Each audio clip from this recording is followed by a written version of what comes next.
السلام عليكم ورحمة الله تعالى وبركاته. مرحبا بكم في فيديو جديد، نتمنى تكونوا على خير وبخير. اليوم ان شاء الله بغيت نشارك معكم وصفة ماشي كيف الوصفات المعتادة، يعني وصفة دواء، نقدروا نقولوا دواء ديال الكحة اللي راني مجربه انا ووليداتي وكاتيني نتائج اللي يعني كتعجبني.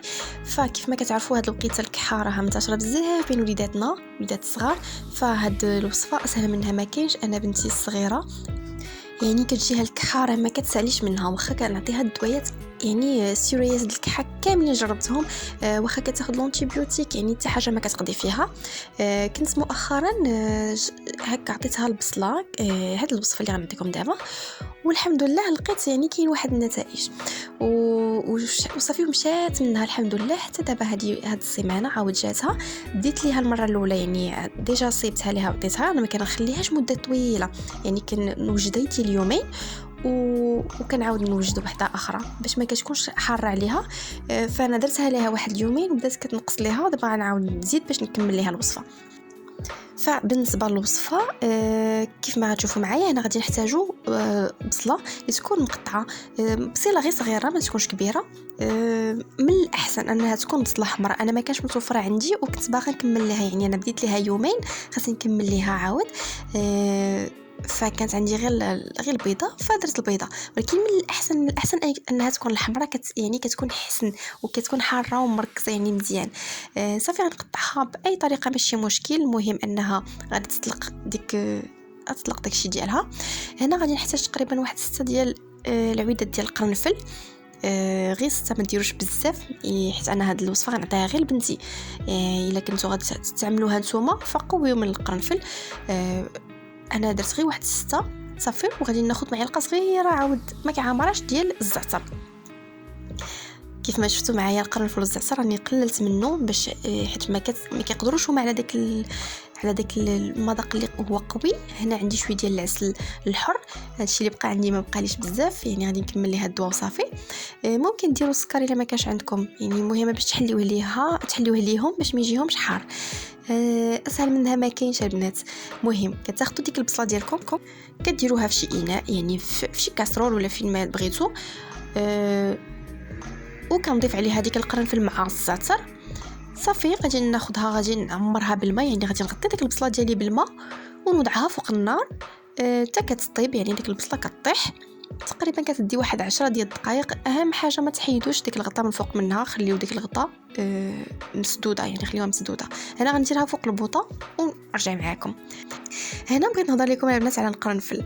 انا واحد المره كان جاتني الكحه، والله يا البنات الى صدري كنبغي نخرجو واحد الكحه راه ما عمرها ما جاتني بحالها. مشيت درت الراديو بقيت كنقول يمكن فيها شي حاجه، ما لقيتش فيها حتى حاجه.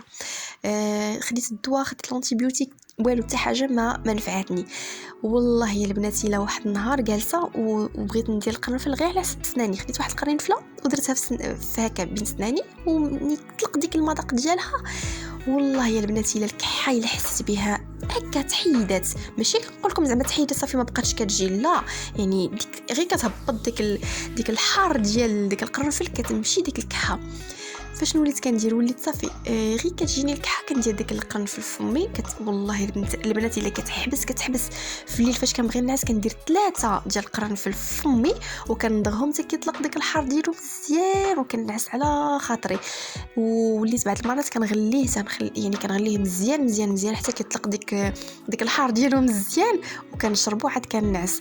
راه رحمه الله. والله البنات الا كنهضر معكم يعني بالتجربه ديالي الخاصه، راه لقيت عليه يعني بزاف. نتمنى انكم نتوما تلقاو عليه ويفيدكم ان شاء الله، ولا شافي كل مريض. فيعني المهم انا بغيت نتقاسم معكم غير هاد التجربه ديالي مع القرنفل. داكشي علاش انا درتو لبنتي مع البصله. واخا هو كيجي شويه شحار ولكن ديك الحار هو اللي كيفيد. انا بنتي دابا بدات كتنقص منها الكحه، والله الا بدات كتنقص منها، يعني هاد النهار هو الثالث باش غندير لها هاد الوصفه، ويعني بدات كتنقص منها. المهم غير ما تقوش القرنفل بزاف. هنا من بعد ما طاب لي ديك البصله، كيف ما شفتوا راه ما حليتش عليها، خليتها حتى بردات. عاد باش غادي ناخذها كندير هنا في كويس، درت شويه ديال العسل، واحد شويه ديال العسل، ودرت واحد شويه ديال داك الماء ديال البصله. ما درتش بزاف يعني، شوف شحال درت ليها انا. راه هي بنتي باقا صغيره يعني عندها تقريبا 3 سنين، ما نعطيهاش كميه اللي هي كبيره، راه غير شويه. كنعطيه لها في الصباح يكون دافي، بيان سور يكون دافي، ما تعطيوش لها بارد، تعطيوش لهم بارد، تعطيوهم يكون دافي. كنعطيها وحده في الصباح يعني، شويه في الصباح وشويه في الليل. في الليل فاش كتبغي تنعس كتشد بلاصه وكندفيه ليها واحد شويه وكنعطيه ليها. وبعد المرات كتفيق لي هكذا في الليل، هكا في النص ديال الليل كتعاود هكا كتبدا تكح، كنوض كندفي واحد شويه وكنعطيه ليها. والله البنات الى رحمه الله، نتمنى انها نتوما توافقكم هذه الوصفه وتدعيو معايا. فهذه هي الوصفه ديالنا، نتمنى انكم تنفعوا منها. نتلاقاو ان شاء الله في فيديو جديد.